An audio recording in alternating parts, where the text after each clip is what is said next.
And welcome back to another edition of the On the Board Sports Podcast. I am your host, William Trucci, a.k.a. Will C., coming to you from Long Island, New York. Still quarantined. Yes, everything's going to be slowly opening up here in New York, but we have another podcast episode that's got to be recorded, and we're doing it. And I am joined right now by my co-host west of me in Queens, New York, the one and only Sean Thomas, a.k.a. Shawnee on the mic.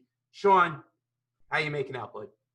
Well, happy Parlay Thursday, pal. I'm doing pretty well. The weather sucks, but besides that, I'm doing well, man. How are you doing, man?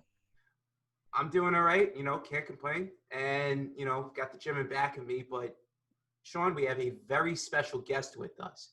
Joining us all the way from Los Angeles, California, is the voice, the TV voice of the Los Angeles Kings, and is the voice of NBC Sports Network when it comes to doing NHL on NBC.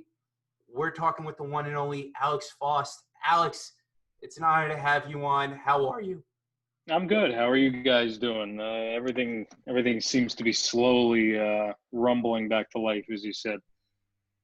Yes, absolutely is. It's slow, but slow and steady wins the race, as the old tale always says. Alex, how did you get into broadcasting, number one? And number two, where did this whole, love for broadcasting begin for you? Well, I mean, it really started back in high school. I always wanted to be in media. Both my parents kind of worked in that space, and I had been involved in kind of before esports was a thing. I was kind of an esports announcer, I guess, in high school. Just messing around in little it was back before this whole concept of iRacing, which has taken off in the quarantine. That was at the very forefront of it. But it was really just channeling kind of an interest that I had since I was a kid.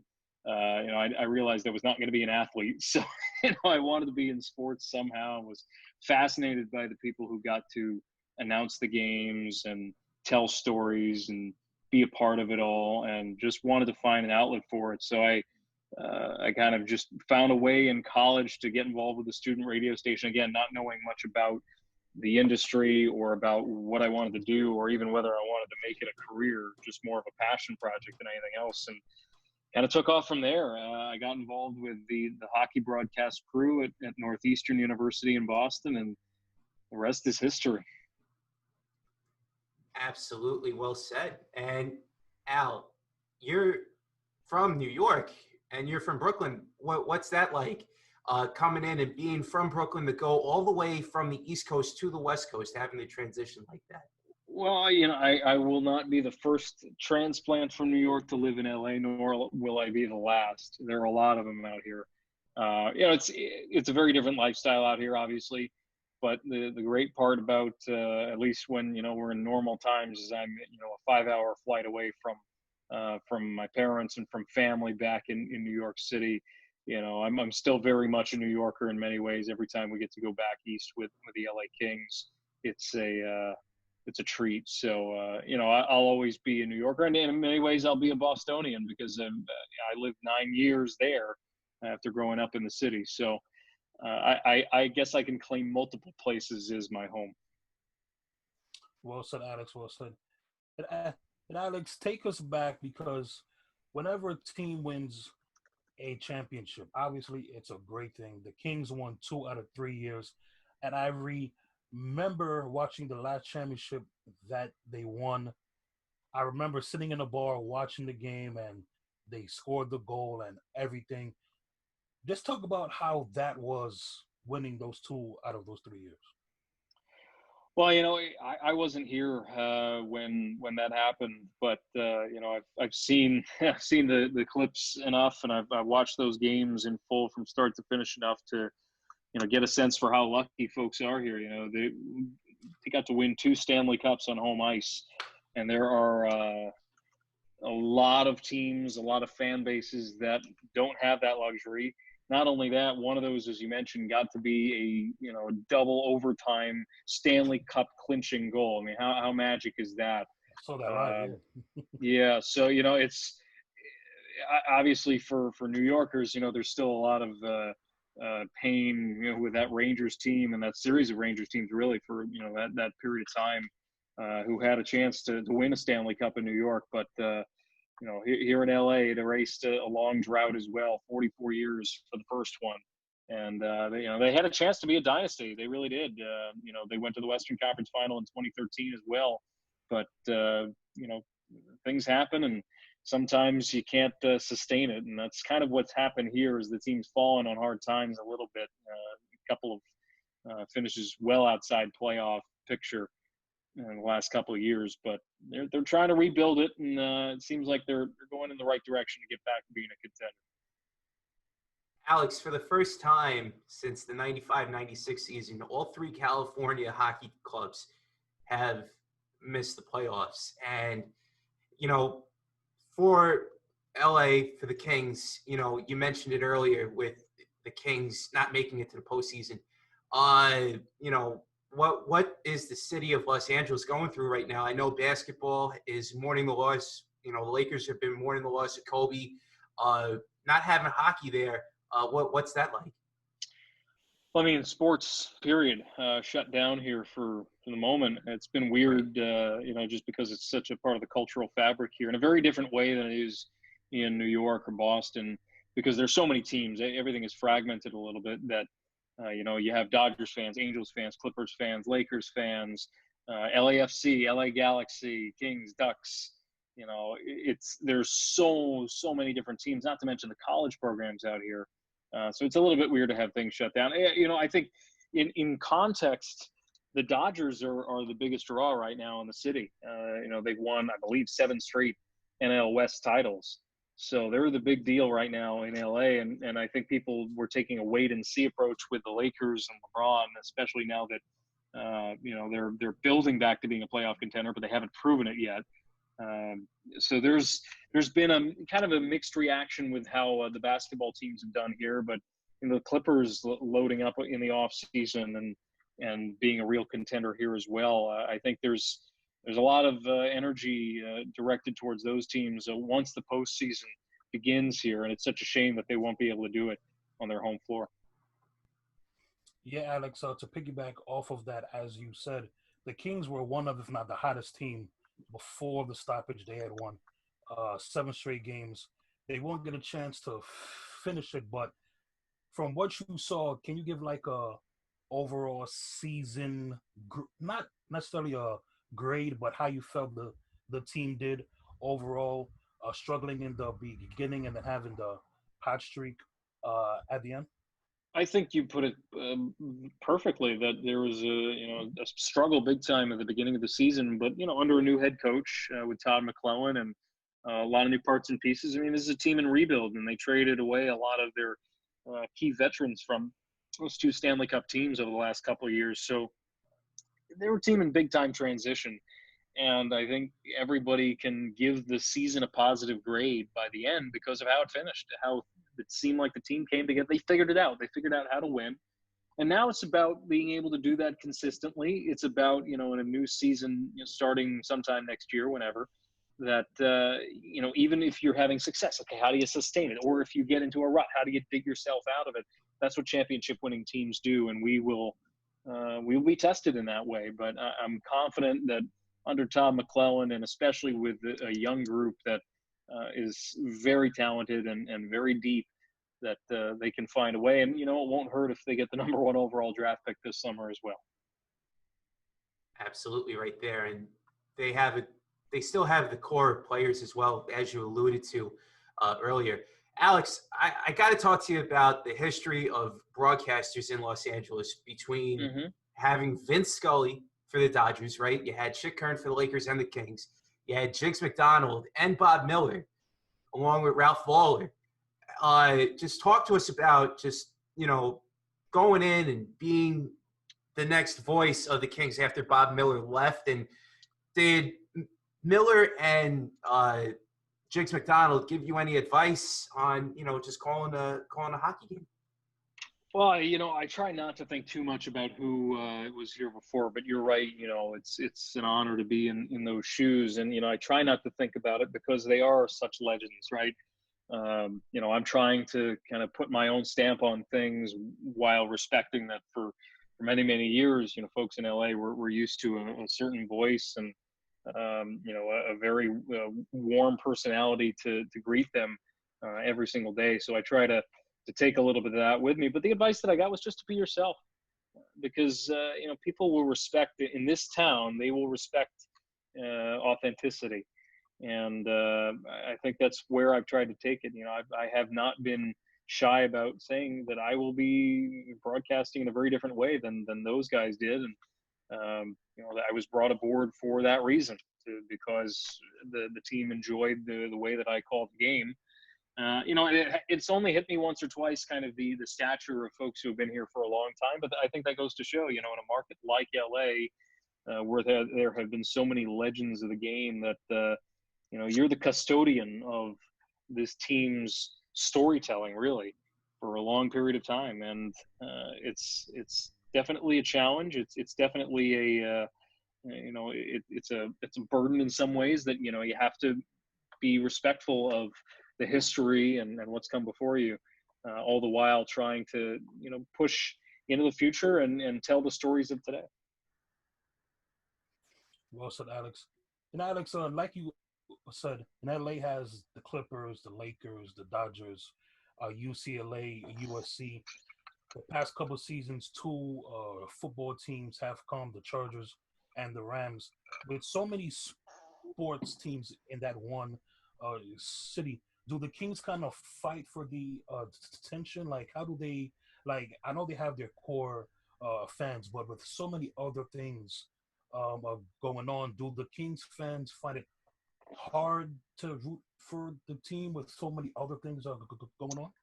Well, I think what you'll find is, for any team in LA, really, is that there is a very loyal following for each of those teams. I think when these teams are winning, and the Dodgers and Lakers are no exception, it cuts across kind of every demographic in the city. When you are not in a playoff position, when you're fighting for attention, well, then, yeah, you can get lost in the shuffle. And I think that's where, especially going forward, there are so many professional sports teams in this city that even after we recover from this crisis, it's going to be a challenge to try to capture folks' attention. But that's why you got to put a winner on there. LA, more than anything else, respects a winner. And I think, the last couple of years, you've seen that with the Dodgers. I mean, even though they've had a challenge getting their television channel widely carried in LA, attendance hasn't dipped at all for Dodger games. So I think it speaks to, if you're winning, people will find a way to support you. And it's no different for the Kings, even in an environment where you've got, by my count, at least 10 professional teams that you're competing against. Alex, your story is just absolutely unbelievable. I have to talk to you about this because this is absolutely amazing.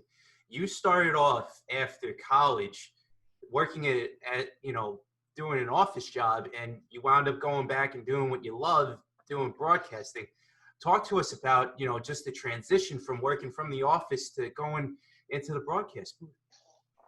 Well, I realized, I think, way too late in my college career that I wanted to do this professionally, but I also looked at it from the perspective of, I can do this as a passion project. I don't have to do this as a career. And I found a way, after I graduated, to basically kick around and do freelance, for $40 a game on nights and weekends, a little bit of D2 basketball, D3 hockey.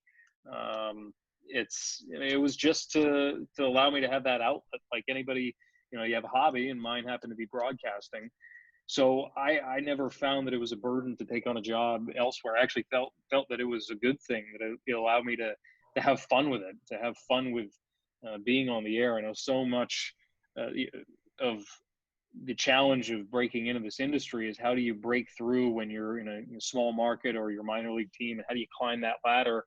And I felt like, what, I'm just not going to do it. I'm going to do it my way and on my terms. And if I were only doing Division III basketball, or, filling in here or there for the rest of the time, I would have been happy. And I was perfectly happy. Kind of my first gig professionally in hockey, filling in on Fridays and Saturdays in the fall with the Utica Comets. And Brendan Burke, who, as you know, is the voice of the New York Islanders, brought me aboard to be his number two. And that would have been fine if I had that and some other stuff. Great. And that's always been my philosophy, is that, I'm happy with what I have. If I get more, and I will, strive to climb the ladder, no doubt. But, it's just a pleasure to be part of the industry, really. And I think that's the lesson that I try to give to younger broadcasters who reach out, is that, don't go into this with the premise that, everything is going to be sunshine and rainbows. And even with a grind, in the minor leagues, you have to have a passion for it that propels you every single day. And if you don't have that, then get a job somewhere else and do it as a passion project on the side, and you'll be happier that way. And the dirty little secret is, in this industry, there are a lot of people who are working for ESPNU or for other regional sports networks, or who are doing play-by-play for a mid-major or low-major Division I school, who that is not their primary job. And I think now that I've seen both sides of the equation, that's the advice that I give to younger people, that very seldomly do you find this as a full-time profession until you get to certain levels in this business. And I think you'll be a lot happier if you find a way to make it fit, in a way that you can still pay the bills and you're not worrying about where your next paycheck is going to come from. Well said, Alex. Absolutely well said. Well said, Alex. And Alex, as we know, during the season, it's not only a grind for the players, it's a grind for guys like you and everybody else. So can you tell me and Will, what is a game day like for you, from when you wake up to when you go through the day, call the game, and you get home? What is a game day like for you? Well, it depends on the game day. A home game, I'll go to our morning skate. I will talk to guys in the room, talk to the head coach, just to button up any, stories that have been percolating through the week, or in the days leading up. I will have, by then, on a game day, I like to be done with my notes in advance of a game day. Sometimes it doesn't happen. Sometimes we've got back-to-back games. It's just the nature of it. But I like to be most of the way done. I'll go home and I'll tidy up whatever I have to finish in terms of prep for the day. Print out all my materials. I'll write down, stats for the team.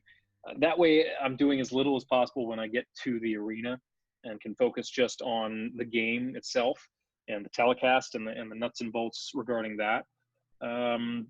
So from there, I'll have a quick meal, I'll shower, change, get ready, and I'll leave for, in LA for a 7:30 game. I'll leave about 3:00, and I'll get to the arena. And it sounds like, I'm just trying to beat the traffic, and I am.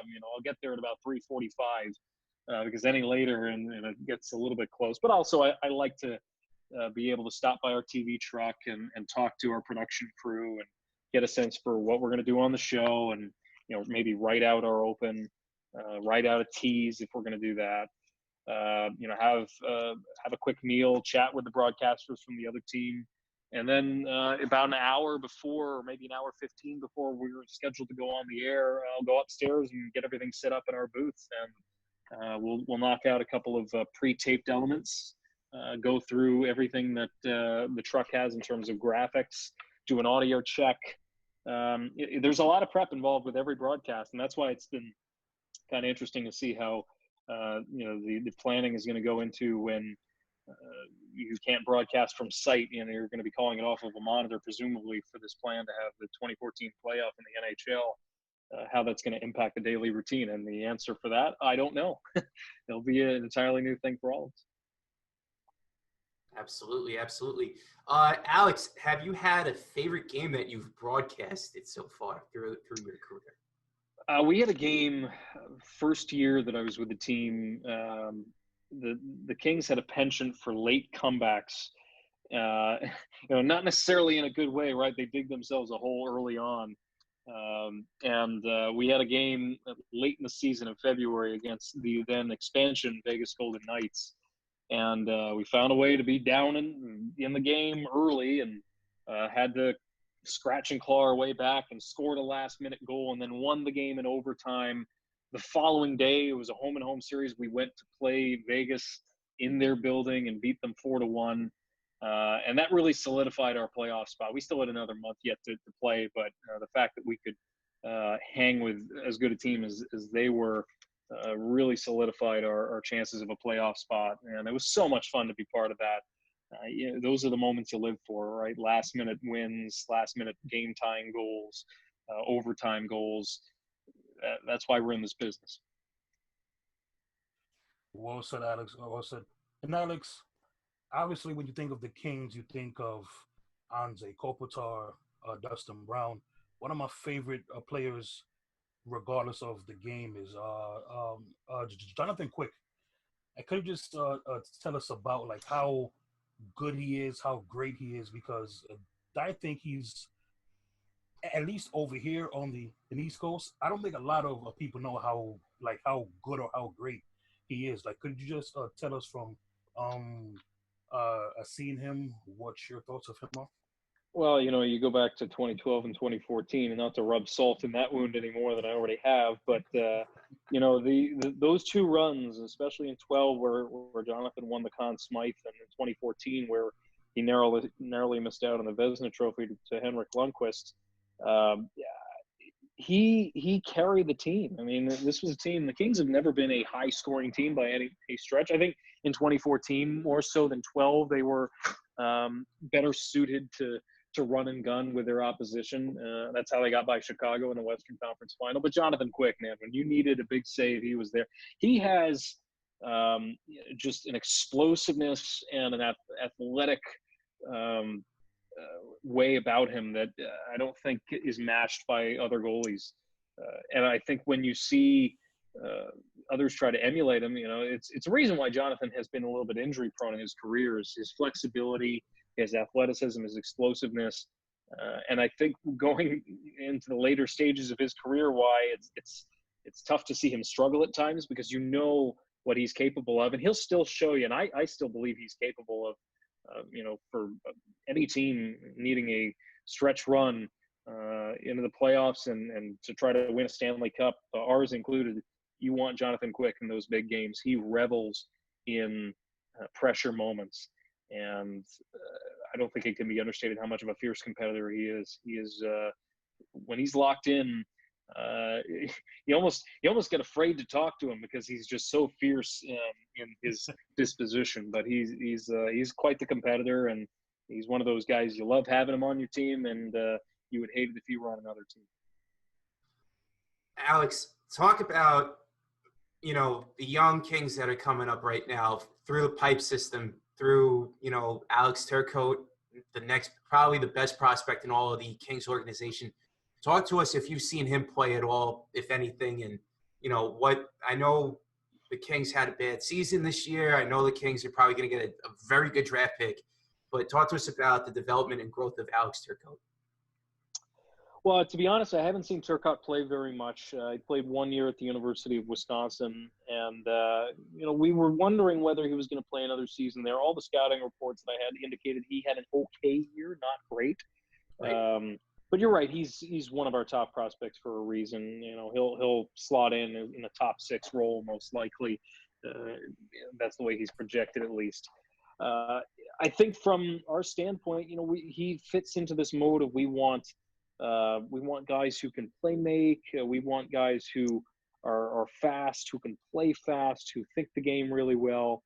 And all the scouting reports I've seen on Alex have been outstanding. So we'll see what happens in development camp this summer. But all the indications that I've heard are that, while he may not be with the Kings next year, he may spend a year with the Ontario Reign, the American Hockey League affiliate. Mm-hmm. He'll be with the big club before long. Well, so that's, and Alex, as you alluded to, Gary Bettman came out the other day and said the whole 2014 playoff and are trying to choose between 2 different sites and the round robin games, so on and so forth. What's your take on the proposed 2014 playoff plan pending the date that they are going to start? Well, it's ambitious, I think, especially in the middle of a pandemic, to try to do something of that scale. But there's a lot of money on the line from media partners, and I think the players wanted that. I can't blame them. And unlike the challenges we've seen in Major League Baseball, in hockey, the players share in the profits and they share in the losses. So there was a clear motivation from both sides to try to get something done. And I got to give a lot of kudos to not only Gary, but also Bill Daly, and the entire NHL executive suite, the NHLPA with Don Fear, of getting something to this point. I think what you're going to see is one of the most competitive hockey tournaments you will ever see. Every team is going to be healthy. You have 24 who are involved, including some who had no chance of being a part of the Stanley Cup playoffs before. They're going to be motivated. You're going to see teams that were just barely below that cut line to get a first round bye be extremely motivated to not get knocked out in a qualification round, the play-in round. It's going to be an incredible tournament. I hope we can make it happen. There's no certainty at all, but I hope that they can find a solution to not only the logistics and where to hold it, but also to keep it safe. And if we can do it, I think it's going to provide a lot of great entertainment. I think it's going to be one of the most competitive hockey tournaments you'll ever see.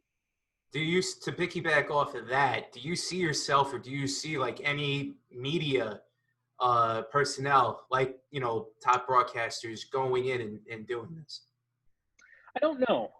That's an interesting question. And I think the national rights holders would like to have their announcers on site, but I think in keeping in the spirit of safety and utilizing this as a one-time opportunity to try different things, I think they'll have broadcasters offsite. I have a hunch. And we'll see what happens. We'll see how insistent media rights holders are. I think local broadcasters for sure will not be on site. Could be wrong on that, but I'm pretty sure that they're not going to travel. We'll see what happens with the national rights holders. It is going to be a televised product, no doubt. Mm-hmm. So to the extent we can make it as compelling as possible, and to me, that includes having broadcasters on site, I would love that, but I don't know how feasible it is in this environment. Yeah. And Alex, one of my favorite things to watch is the Frozen Four. And I know that you had the chance to call one.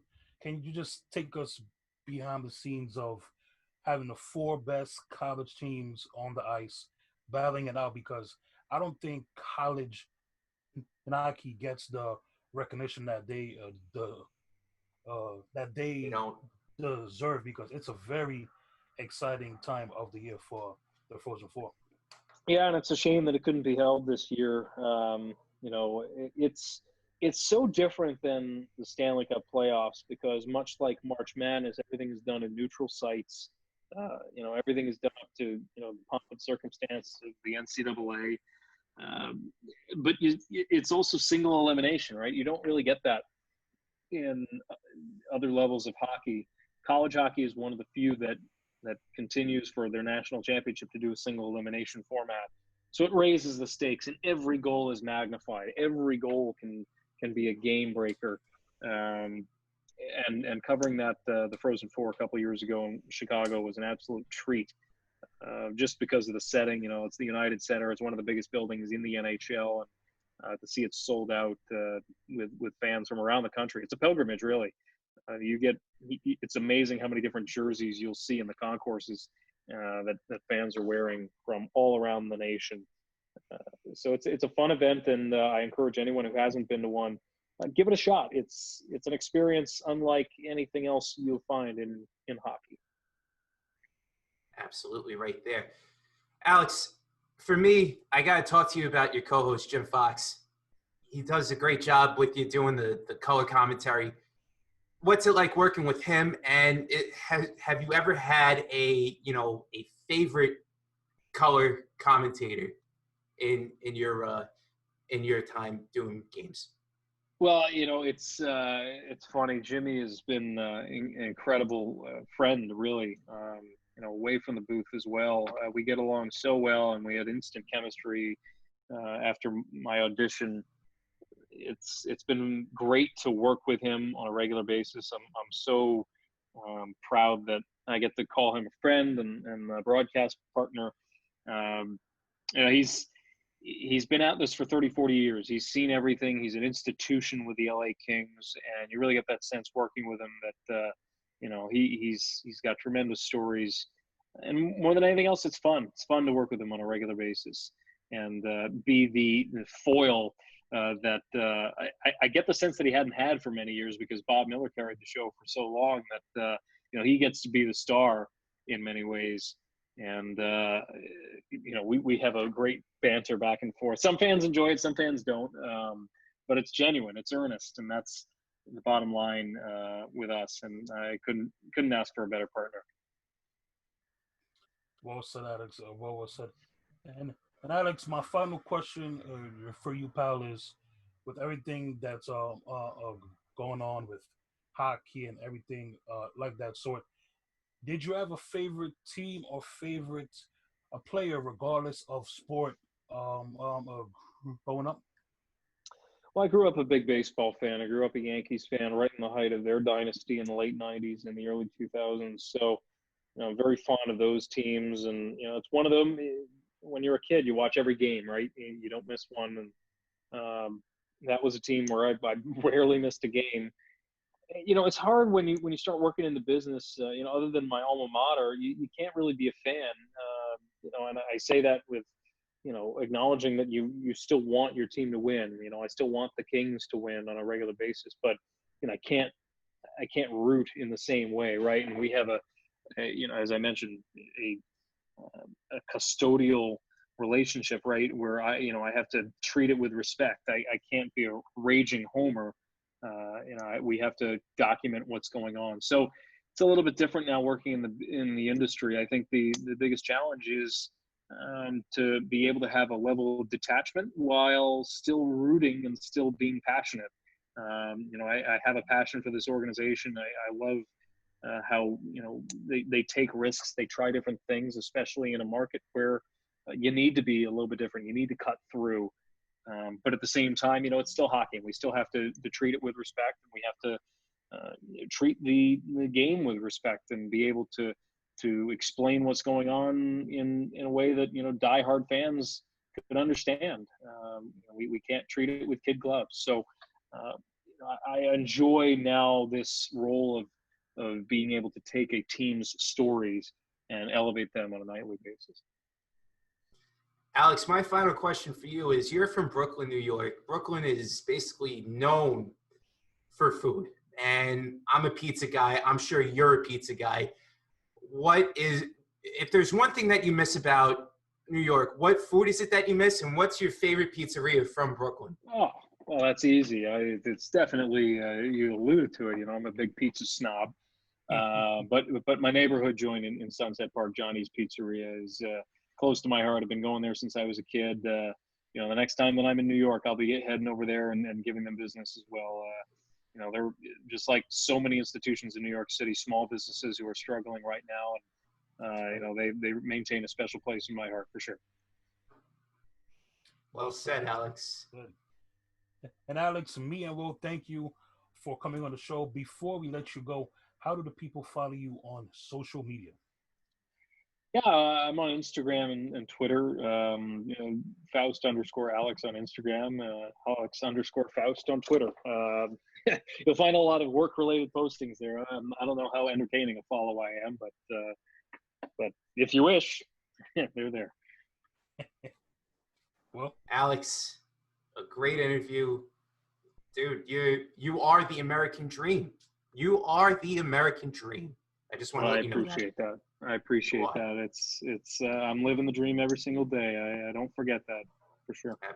Absolutely, Alex. Thank you for coming on and sacrificing some time with us all the way out from California to talk to us from Long Island and Queens, New York, respectively. A native New Yorker like us as well. Alex, thank you so much. We really appreciate you, and stay safe out there, man. Thanks, guys. I appreciate the invitation for sure. Absolutely. You're always welcome back on. Well, that was Alex Faust of the Los Angeles Kings, taking some time all the way out west, about 3,000 miles west of us.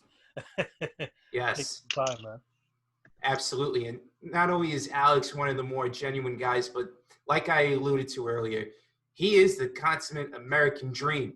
I mean, think about it. You go and you start up in an office job, to go and pursue your dream of broadcasting, and you do that. That is what America is all about right there, ladies and gentlemen. And Alex Faust is that. Not only is he the voice of the Kings, not only did he start up in Brooklyn, New York, and make his way up to Northeastern University and broadcast games, but he's doing his dream and he's working, and that's what matters most. And he's young. I'm 29. I'm going to be 30. Sean, you're older than me. Alex is the same age as us, just about. So that's totally, totally awesome to hear and see that. So for the people out there that want to be broadcasters at all, look no further than to Alex Faust. Well said, Will. Well said. Will, any final thoughts on this episode, pal? No final thoughts here. Just want to thank Alex again for coming on and sacrificing some time with us. And Sean, again, great job by you as always. And, it's been absolutely crazy what's going on in the world right now. But, we just got to just stay as one and just, keep on fighting the fight at this point. Well said, well said. Well, no final thoughts for me. Just like you said, want to give and Alex a shout out again for coming on the show. And that's about it, man. Great job by you as well. So for my co-host, William Trucci, a.k.a. Will C, and for our guest, joining us all the way from L.A., California, Alex Faust of the Los Angeles Kings. I'm your host, Sean Thomas, a.k.a. Shawnee on the mic for On the Board Sports. Continue to be safe, continue to stay safe, and we wish everybody the best. Peace out.